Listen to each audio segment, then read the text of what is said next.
na batang pinatay ng kanyang sariling ina. Mister, pinagpas ng ulo ni Mrs.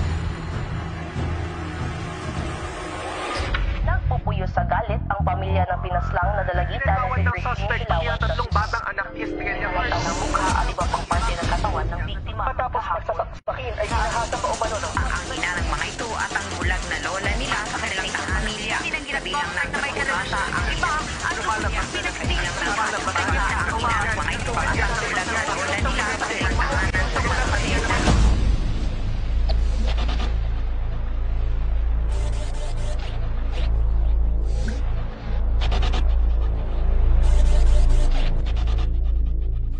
I have 7 million countrymen who are slaves now at this modern day and age.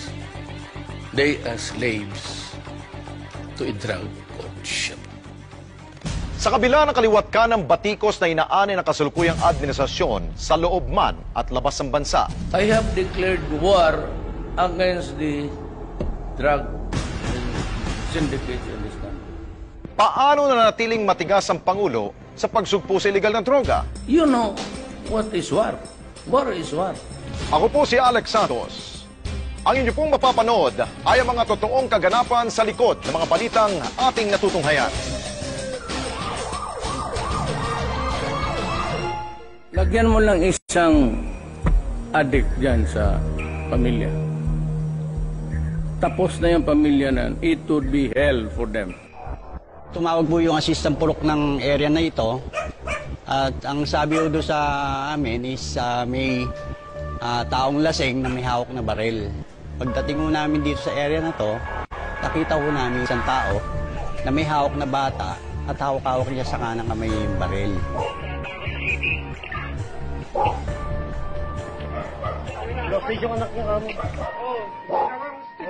After noon, may isang civilian na pulis na taga rito ang naglakas loob na lumapit sa kanya. Dahil siguro kakilala siya, si-surrender niya yung baril doon sa pulis na yun. At doon namin, nung mai-surrender na, doon na namin siya hinawakan. Nalaman namin na patay na yung asawa niya. So tumakbo po kami doon sa bahay mismo. Yun nga, tumamba doon sa amin. Pagpasok po namin, gulo-gulo yung bahay. At hanggang doon sa kusina, doon namin natagpuan yung labi ng babae na hindi namin inakalang pugot ang ulo.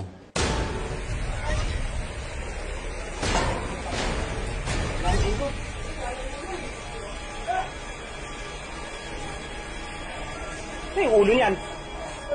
Ito yung ulo. Ito yung ulo. Nakita ko na yung ulo. Ito, nakita ko na. Tingin talaga. Headset ko ba yung ginanap? Yan na lang inanap. Hindi, dapat talaga maano to, yung matawag ng media. Ay, sasakay ni Papa. Bakit? Tutulungan. Pag yung ano ang taga.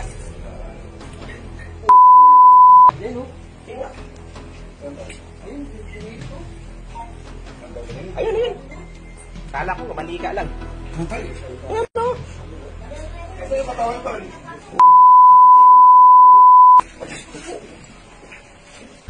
How many millions are affected by drugs? The social dysfunction that it creates in the average family. Before yung nangyari nung araw na yun, nabalitaan din namin doon sa aming assistant purok na 1 week na nag-aaway yung mag-asawa. Pagka gumagamit daw ng drugs yung asawa niya, tamang hinala, ultimo kapatid niya, tsuhin niya, pinagseselosan.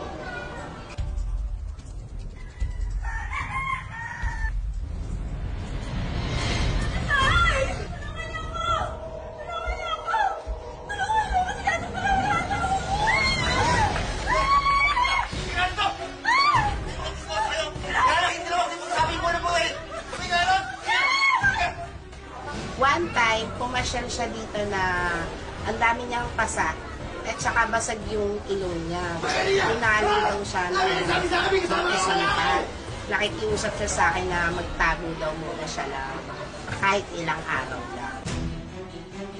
Nung insidente kasi na yon, nangyari yon, hawak niya yung kanyang anak sa labas na ng bahay nila na may mga responding barangay, nakita siya na hawak niya yung baril, kaya na-alarma yung mga kapitbahay niya. Kaya yung barangay, tawag na ng backup na polis na taga Station 6. Ngayon pagpunta ng mga taga Station 6, kaya pinilit siyang sumuko at eventually sumuko rin naman siya, inabot niya yung kanyang baril at na-arresto siya ng mga Station 6 personnel na responde sa lugar na yon.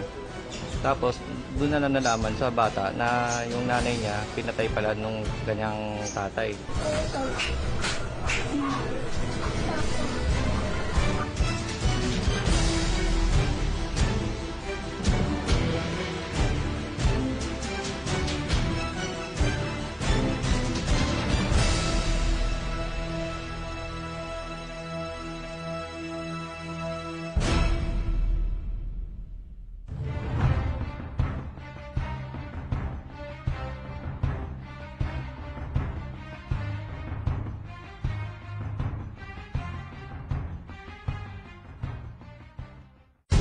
Is it wrong to say, if you destroy my country, I will kill you?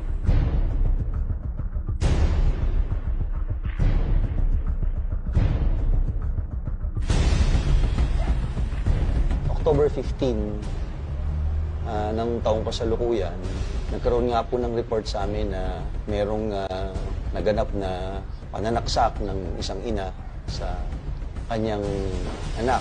Ang sabi po niya sa akin ay ang natatandaan niya ay umihi siya.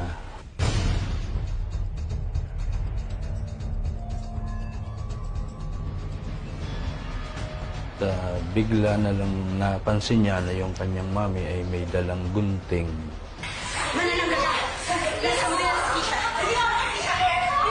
At bigla na lang siyang pinagsasaksak ng gunting.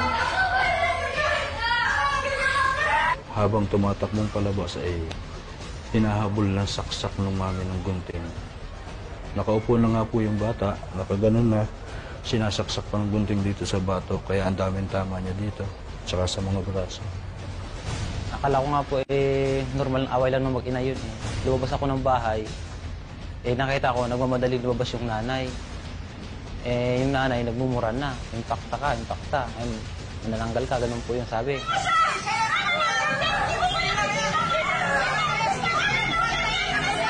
Nung dinala ng konsyala yung bata sa ospital, takbo agad ako sa loob. Nakita ko nga isang bata doon, nakahiga sa kama na balot ng puting kumot. Nung tinanong ng investigador nga, yung si Inspector Bilen, kung bakit ang sagot ng ina, kahit sa Santa Cruz, hindi nala namin ang sagot niya ganun.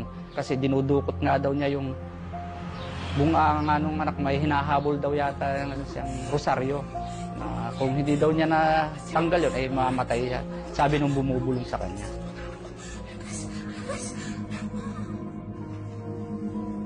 Nung dumating yung mga pulis, ay nadat na nila na basang-basa yung bata at pati kama. At hubot-hubad yung bata. Gusto ko nga sanang suntukin yung nanay, hindi ko naman magawa kasi ayaw ko pong madumihin yung pangalan ko eh. Kahit nga po yung pulis, nagalit din sa kanya, kahit po ano sinasabi ng nanay, manananggal daw, mangkukulam, ganun po yun.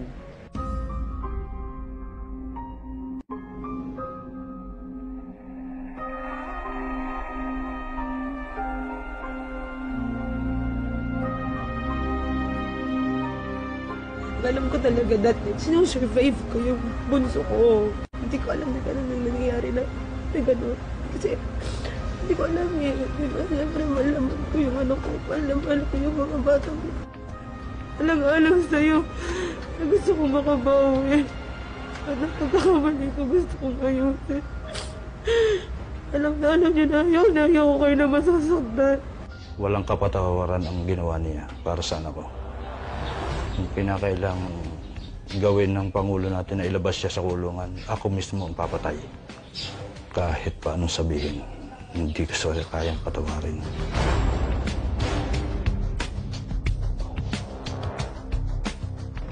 Siabo shrinks your brain. And when it is shrunk, you are a living dead. Pag ang breadwinner tumaob sa droga, this family will simply crumble.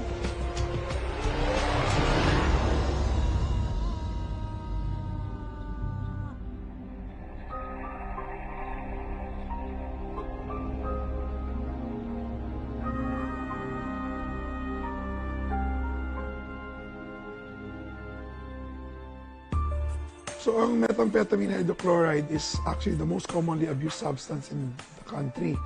It is also considered as one of the most addictive substances on the planet, which causes depression. If you're dependent already, nagkakaroon ng depression or hyperfunction ng brain.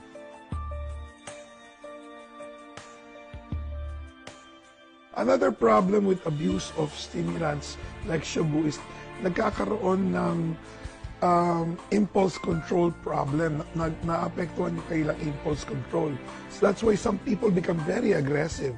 Some people also can do things that are not really part of their nature. And once the effect of the drug is gone, they're back to normal. Kaya nga itong batas itong daan. Dawan daan, patungo sa luwalhati. A lot of members of the community are trying to report different things. Just like, for example, their neighbors involved in illegal drugs.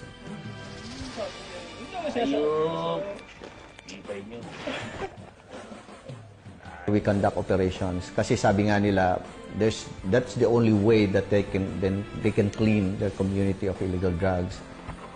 Hindi na ako makakuha ng dos dyan. Kulang na. Ano ka ba? Huwag na kayong humigot kung ganyan kayo. Kasi, pasarado ko na yung tinti.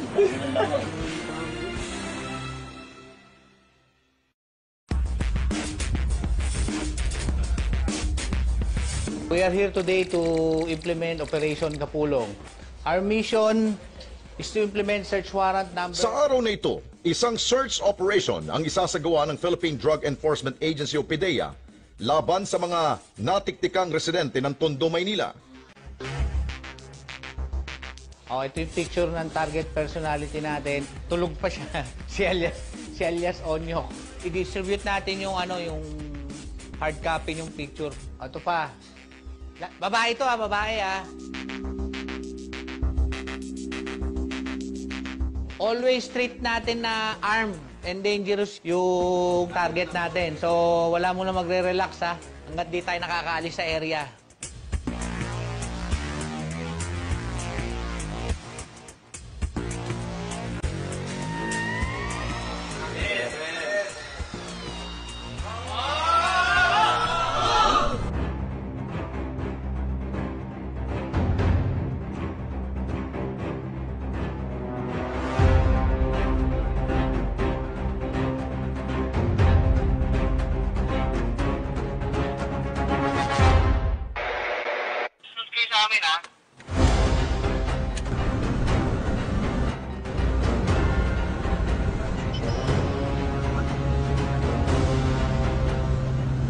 Bali yung mga target natin doon, watchlisted personality sila. Talamak po ito si Onyok.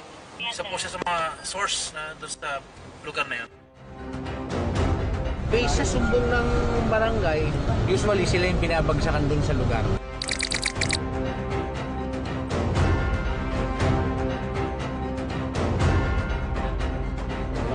Malapit na tayo. Mga 100 meters.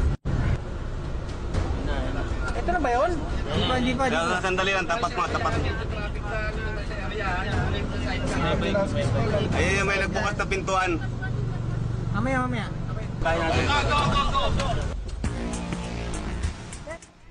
Ay, hold mo yan. Hold mo yan, pare. Dito.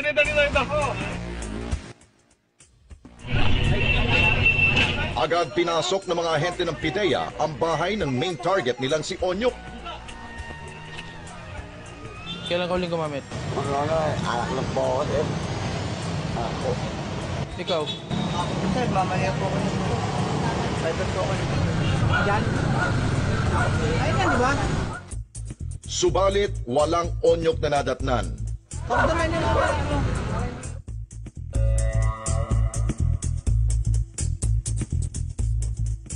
Yung mga nabutan natin sa area, mapa-identify ba natin yung kung i-release o ano? Ilang ka nang gumamit ko yan? Mga 89? 29?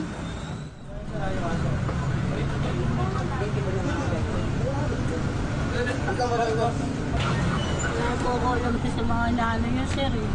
Pero ikaw nga. Para po ba anak ko eh? Kaya nga, seriously. Habang abala sa interogasyon sa bahay ng second target na si Corazon, biglang nagkagulo dahil namataan daw nilang naglalakad papalayo si Onyok.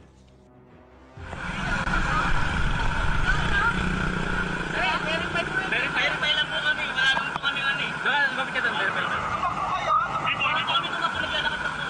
Hindi pa verify mas mga kapibayan. Kamukha lang, kamukha. Naglalakad lang po. Daan-daan lang po kami, lakad lang po. Ayun lang po. Sabi niya po, huminto muna kayo. Huminto po kami. Daman lang kayo dalang ID. Meron po ako sa bahay lang po. Susunod, magdala kayo ng ID nyo pag maalis kayo. Oh, sige. Ah, Opo, sir. Opo. Pinakawalan din ang dalawa.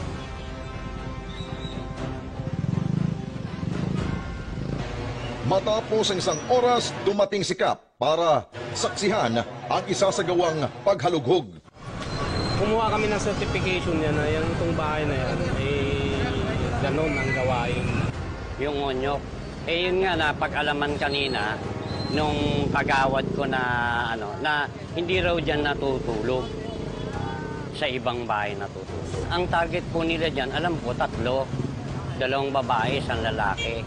Actually, ang certification na ibinigay ko, katunayan lang po na diyan po sila nakatira, na hiningi po ng PIDEA. Ayos na, magsimula na tayo ma'am, walang piskal na darating. At saka yung bago kasing Section 21 na amended na, nagiging or na yung prosecution. Oo. Ang pinaka-indispensable yung barangay. Kasi nasasakupan niya to eh. Yung naka-or lang media at saka prosecution. Mag-search tayo. Binasahan ng search warrant ang mga nahuli sa loob ng bahay ni Onyok. Search warrant number 19-30050 at kami ay inutusan na i-search ang inyong bahay. Kaibigan niyo po. Sir, nag-search na po ako ha.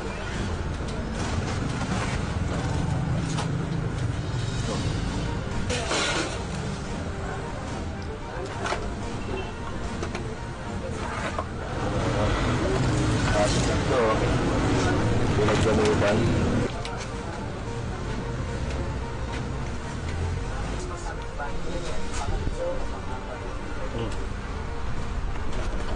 Po.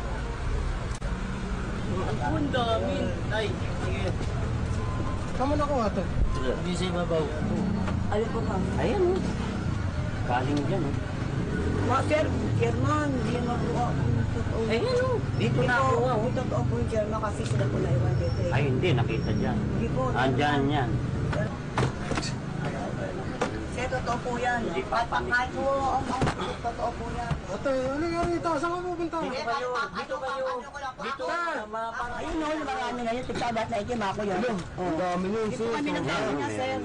Hindi po, sir. Ang dami po niya, sir. Hindi po kami talaga, sir. Dito sa amin yan, sir. Face man po, sir. Mamatag po. Ang dami lang po kayo. Dyan lang po, sir. Wala po balik. Okay, ito. Halika. Ayan, wallet. Ayun, ayan. Ito. Kanina yan. Ewan ko di po yung siya talaga sa lapag lang po yung ginagawa ko. Hindi kato po, sir. Mamatay na po ako mga anak ko, sir.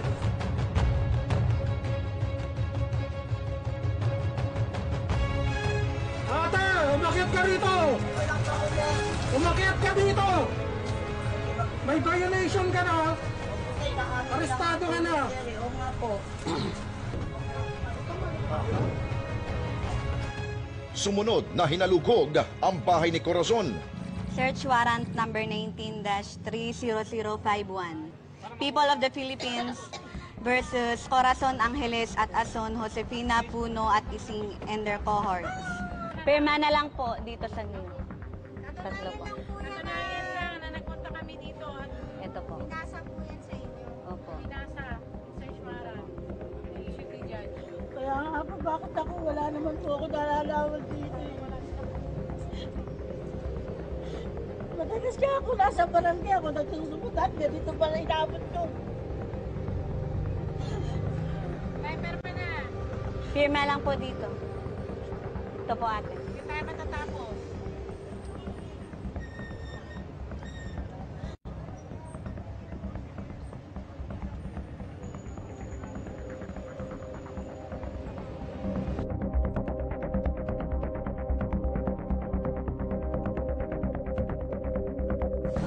Lahat yan, kaya mong i-search.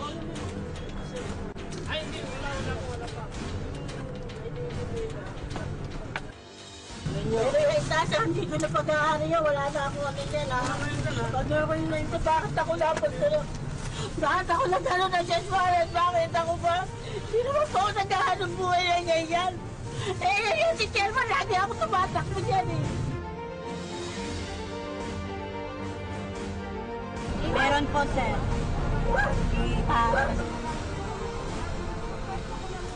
Sabi ko naman po sa inyo, ma'am, iba yung nakatira sa taas. Kaya ate, basahan na kita ha. Basahan mo ako sa kasalanan.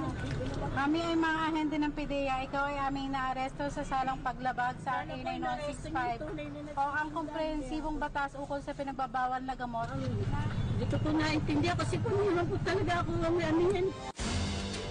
Nakakuha na may git 16 na gramo ng shabu sa bahay ni Corazon.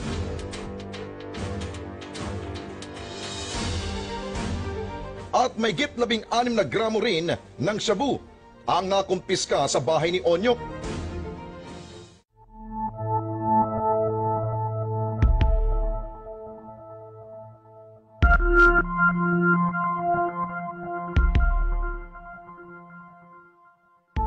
Dinala sa PDEA headquarters ang mga nahuling suspect para ipa-drug test at ikukulong habang nag-aantay ng resolusyon mula sa piskalya.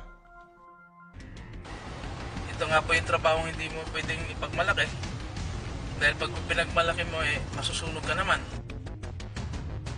Ang katulad po namin mga agent, nag-undercover po kami. Ngayon, kung mas maraming nakakaalam na agent ka, para kang may kitong na iiwasan ka ng mga target. Yung po masaya po siguro dito, yung naaalis mo yung mga sakit sa ulo, sa lipunan. Unti-unti, nababawasan sila. Nangangarap din po tayo na magkaroon ng pamayanan na maayos.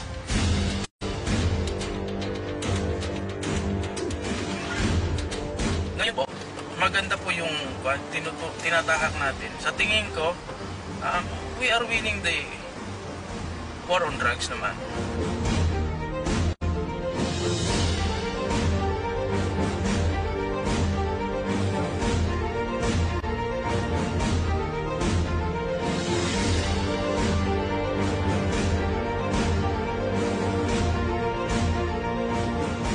So ngayon ay lumilipat naman tayo ngayon sa supply reduction. So ang tinututukan natin ay mga high value targets na.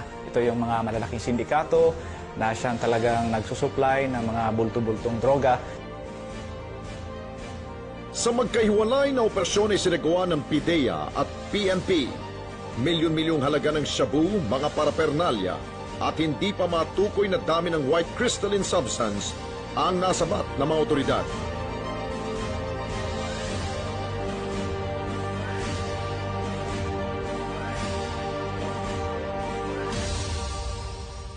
Subalit may mga bagay na laging may sasakripisyo. Nabaril ito sa operasyon ng PNP laban sa isang Maranao drug dealer at gun for hire personality sa Marawi City nitong Martes.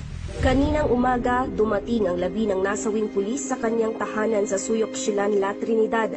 Ang kanyang asawa na lubos ang panghihina at hindi na makapagsalita dahil sa mapait na sinapit ng kanyang kabiyak. Ang masakit pa rito, hindi na makakasama pa ng kanyang 3 buwang ipinagbubuntis ang kanyang magiting na ama. Starting the war on drugs, that is 2016 up to present, meron na kaming 10 operatiba na namatay. In the firefight or the operation that ensued, the shootout, that mahigit 50 rin ang mga pulis nating napatay.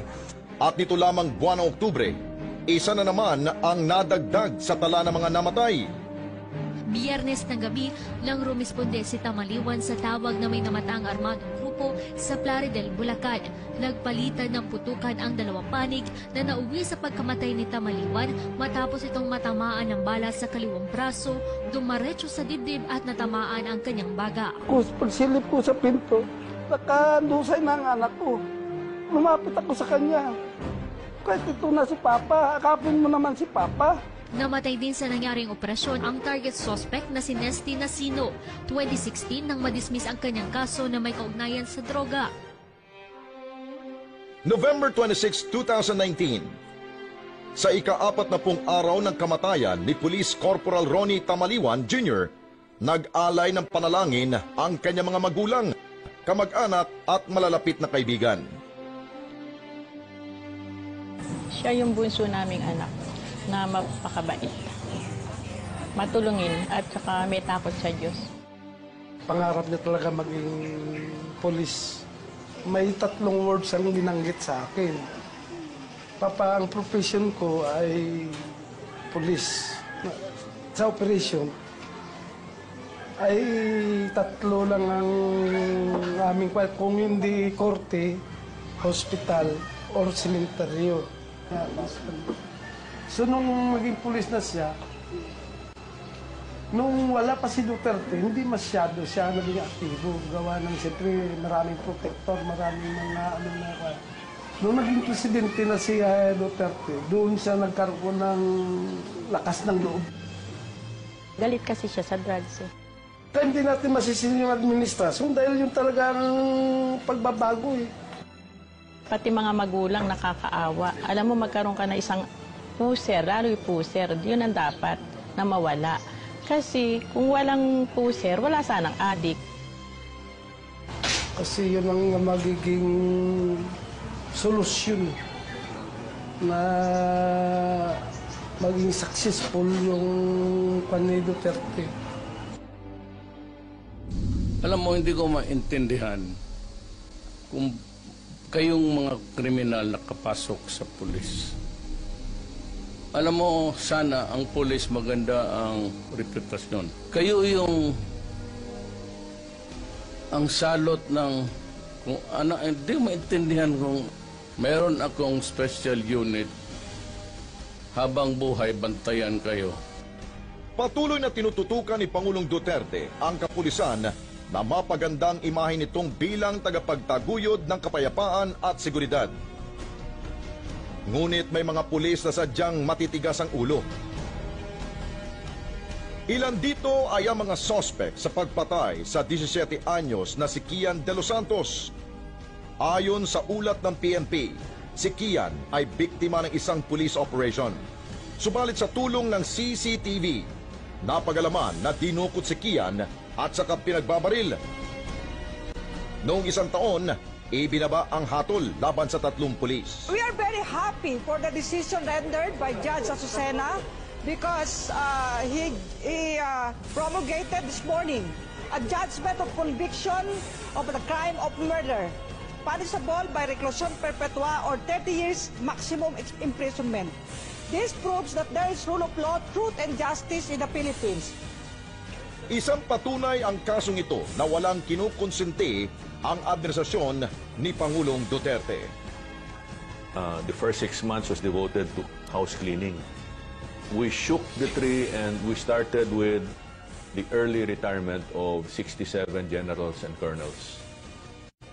And then we proceeded to work downwards. No? Meron ng umabot na 454 na mga pulis natin ang natanggal na sa serbisyo dahil sa kanilang pagkakasangkot dito sa illegal na droga. So, if you don't fix your criminal justice system, no campaign against drugs or wetting or any other crime will work because this criminal justice system is criminal to begin with. Let me begin by putting it bluntly.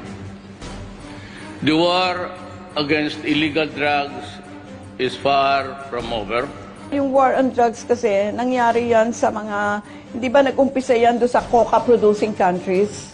cocaine, dahil ang mahal-mahal ng cocaine, heroin, etc. And they came from the Latin American countries.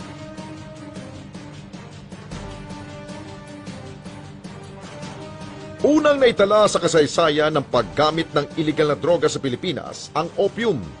Taong 1609 na magkaroon ng palitan ng merkado sa pagitan ng Moros ng Mindanao at mga Banyaga. Sa panahon ng Kastila hanggang sa dumating ang mga Hapon, opium ang drogang kinukonsumo sa Pilipinas. Sa pagitan ng 1941-1945, nagsimulang itanim ang coca plant, ang halamang pinagkukuhanan ng cocaine. Taong 1954 hanggang 1955, napasakamay ng Pinoy ang mga marijuana seeds mula sa isang Amerikano, itinanim sa mga paso sa mga bahay sa Pasay, Makati at Rizal. Ang paggamit ng methamphetamine hydrochloride o yung tinatawag natin na shabu ay nagsimula ito ng mga in-import or in-smuggle ng mga masasamang loob ng mga sindikato para sa mga may kaya, no? Yung nakaka-afford lamang. At ginagamit nila ito sa mga party. Subalit sa paglipas ng panahon, hindi natin namalayan, unti-unti ay dumami yung supply. Noong time ni Marcos kasi, na-raise ang public consciousness noon dahil meron siyang in-execute na isang drug lord. Order number 12 of the President dated September 30, 1972, did on or about September 20, 1972 at Caloocan City. Nobyembre 1972, nang mahatulan ng kamatayan ang Chinese drug lord na si Lim Seng. Dispatch on transit or transport heroin, which is a prohibited drug, and acted as broker in any of the aforementioned transactions. Findings of all these petitions and charges dated November 7, 1972, the President of the Philippines has approved the sentence that increased that portion as provides for life imprisonment to death by musketry. That really sent a very, very powerful signal to all the drug lords na kayo din ay ma-execute pag hindi kayo nagtigil sa gawain nyo.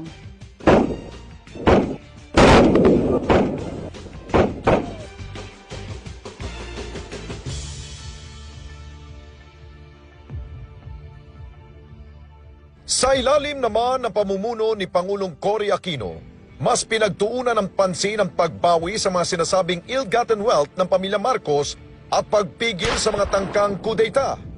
I know what my commitments are, and that is to oppose with all my might any attempt by any quarter to dictate or in any way interfere with my government.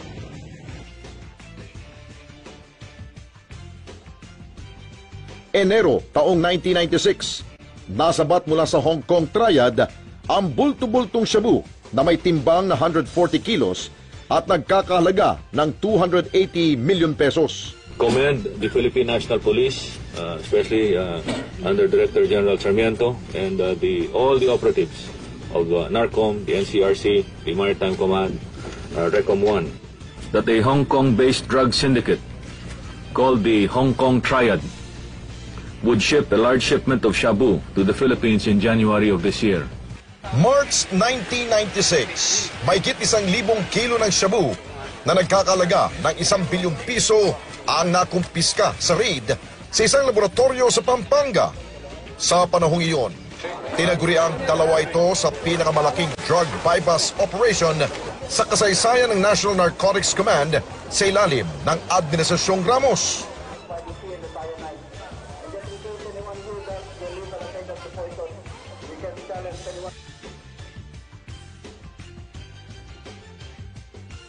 Sa maikling termino ni Pangulong Erap, isang drug queen ang nahuli, si Yuyuklay.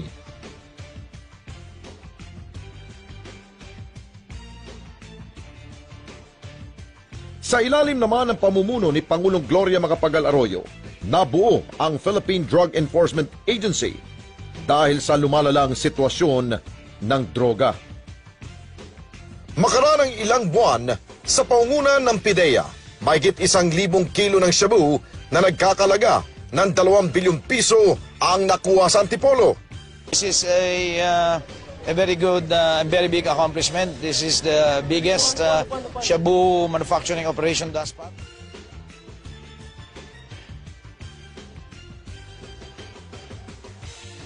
Sa ilalim ng panunungkulan ni Pangulong Benigno Aquino III, nasa kote ang 2 Canadian citizen na hininalang miyembro ng notorious drug syndicate na sina Loa Carrel.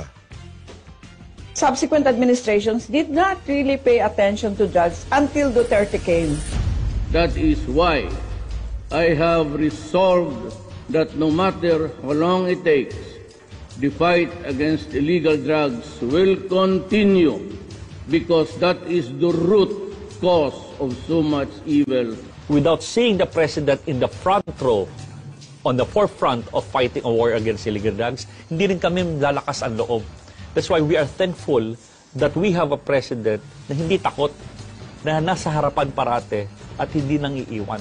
The news that you hear every day about the floating drugs all around the country.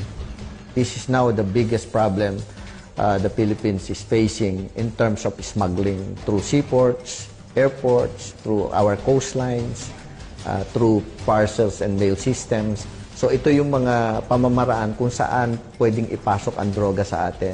Positive na po talaga to. Positive na talaga. Pakainin ng tubig. Walang makita. Ay.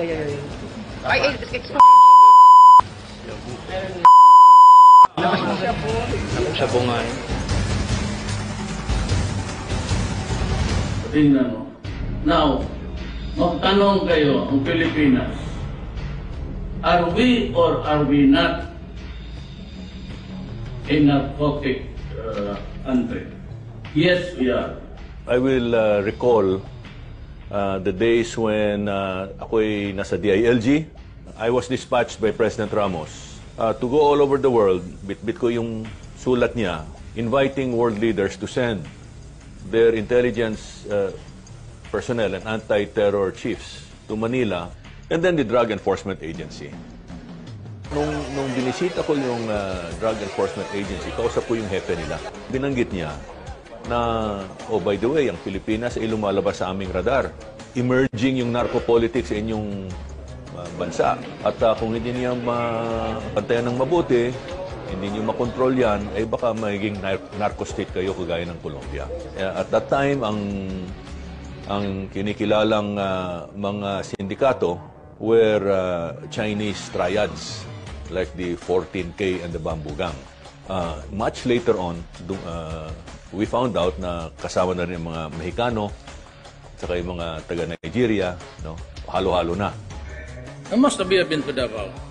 O, tingnan mo ang Davao. Bakit tahimik? Itong wala ng tao. Wala na nang laklakad sa daan. Diyan lang sa convenience store. Wala ng druga.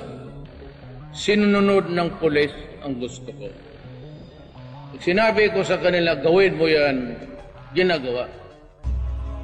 Pinakamalaki at ikatlo sa pinakamataong syudad sa bansa ang Davao. Isa rin ito sa pinaka-progresibo at ligtas na lugar sa Pilipinas. Ang maunlad at mapayapang syudad, ibang-iba sa kinalakhang Davao ng mga residente bago ang termino ni Mayor Rodrigo Duterte. Noong 1986, from Davao del Sur ako, Provincial Commander, then they transferred me to the Davao City Metrodiscom, to Commander. At doon nag-umpisa yung aming pagkaanuhan ni ating Presidente ngayon. Nag-umpisa nga siyang prosecutor doon. Tapos later on, after ginawa siyang Vice Mayor. Was he really that tough? Sa pagkakilala ko sa kanya, talagang seryoso, mean siya. Pag sinabi niya, gagawin niya, gano'n. Saka ang concern niya sa mga tao. Parang sinasabi ho niya, during his time as mayor, hands-on po siya. Kaya nga, minsan nga, yung may mga hostage taking doon, inaano niya ang sarili niya. Siya mismo magpunta doon, He's offering himself? Yes. Ganon katindi ang ating presidente. yung halos sa lugar-lugar sa Davao City. Nandun siya. Alam niya ang sitwasyon. The city mayor organized a Peace and Order Council, and I was appointed to be the action officer. Ang nakita ko kay mayor is very pag evening na yan, lumalabas siya, he goes around. He would visit these mga night spots and try to talk to people in these areas and places, especially when there are groups who might be doing some things, like carrying of drugs, etc. So we were very confident that he is also present when we try to implement what we have already investigated, etc. So we're very happy that President Rodrigo Duterte has always been with us in these ventures. Sa epektibong nakasugpo ng kriminalidad noon sa siyudad ng Davao, ang Oplan Tokhang. Layunin ng Oplan Tokhang na katukin ang bahay ng mga pinaghihinalaang gumagamit ng iligal na droga upang hikayatin sila na magbagong buhay at sumuko sa otoridad. Well, naghahanap kami ng paraan kung paano hikayatin yung mga drug user at mga drug pusher doon sa Davao City na sumurinder at magbagong buhay. Na-invento ko yung term ng natuktok hangyo. So in short, tokhang. Knock and treat. We are going to knock the policemen, are going to knock on the doors of the suspected drug personalities and ask them, kausapin sila na, alam namin na ikaw ay gumagamit, alam namin na ikaw ay nagbibinta ng shabu, so sana huminto ka na. Kung titignan mo naman, ang programang ito ay napakaganda. It's just enticing drug offenders just to surrender. That's the reason why we came up with 1.3 million surrenderers because of Oplan Tokhang.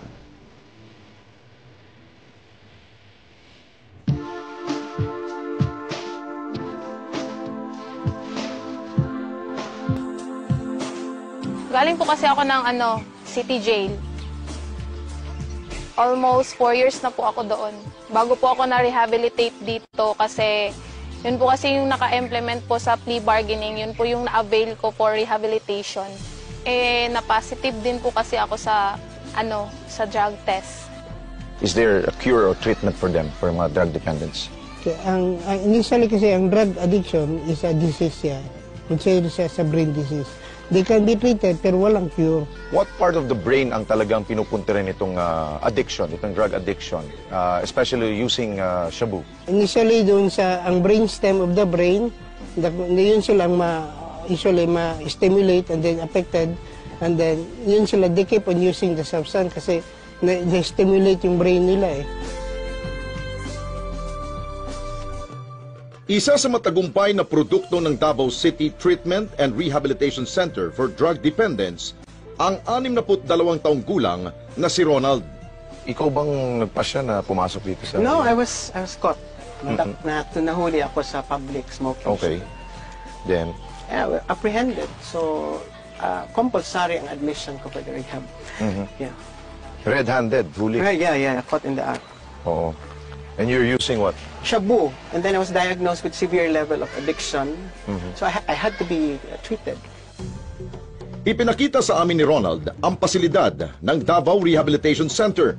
Dito masaya niyang ikinwento ang mga aktibidad nila noon sa buong araw na humubog sa kanya at sa mga kapwa niya pasyente na matutong makipagkapwa-tao at higit sa lahat, maging disiplinadong mamamayan. Wake up for an orderly bed.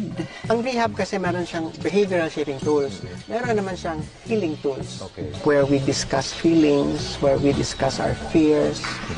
So actually, ang sharing of feelings makes us, it makes us articulate to ano ba talagang nararamdaman ko.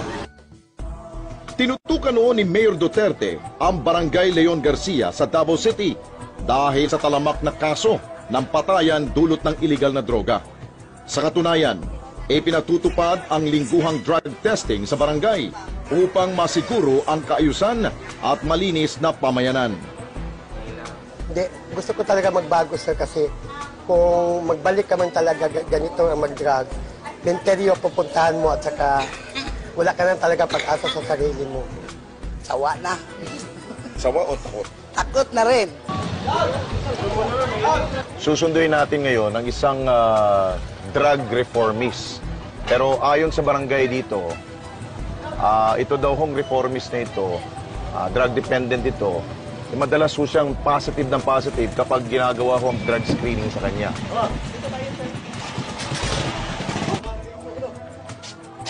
Hi, pangalan mo, boss? Buboy? Ano? Mabait yan, sir. Kasama ka? Bubo gabi, sir. Ganun ba? Matara. Gabi, sir. Boy, madalas ka bang gumagamit? Minsan lang dyan. Kaya kailan ang huli mong gamit? Sabado. Sabado? Ba't ka gumagamit? Sir, inom lang. Sa inom-inom, sinasabayan ninyo?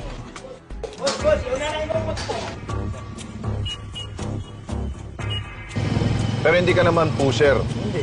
User ka lang talaga. Oo.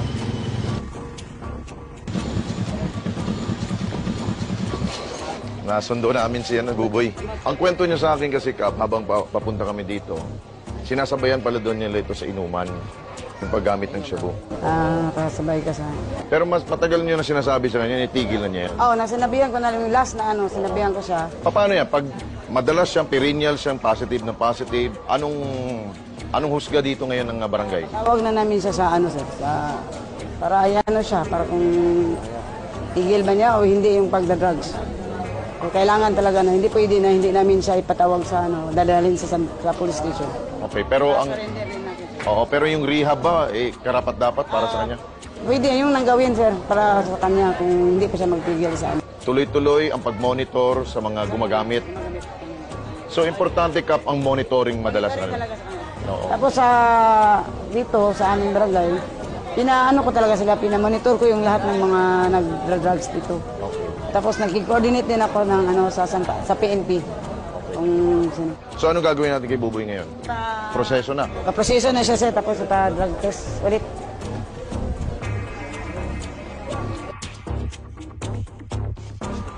Last week negative ngayon. Positive na. Ito ang result ng niya. Dalawang lines po. Nag-positive siya. Bagamat positibo sa paggamit ng iligal na droga, ang pagsuko at voluntaryong pagpapasailalim sa rehabilitasyon ng barangay ay patunay sa magandang pagtutulungan ng mga residente at gobyerno tungo sa malinis at mapayapang pamayanan. Malaki ang pagbabago sa Davao City mula noong manungkulan si Pangulong Duterte bilang mayor ng syudad sa loob ng 23 taon.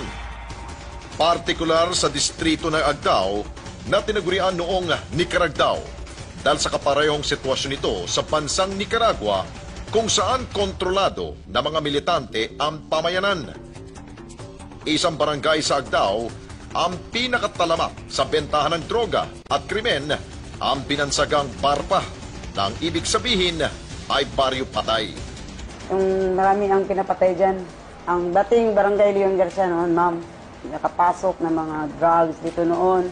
Mula sa bansag na murder capital dahil sa talamak na kaso ng krimen at droga.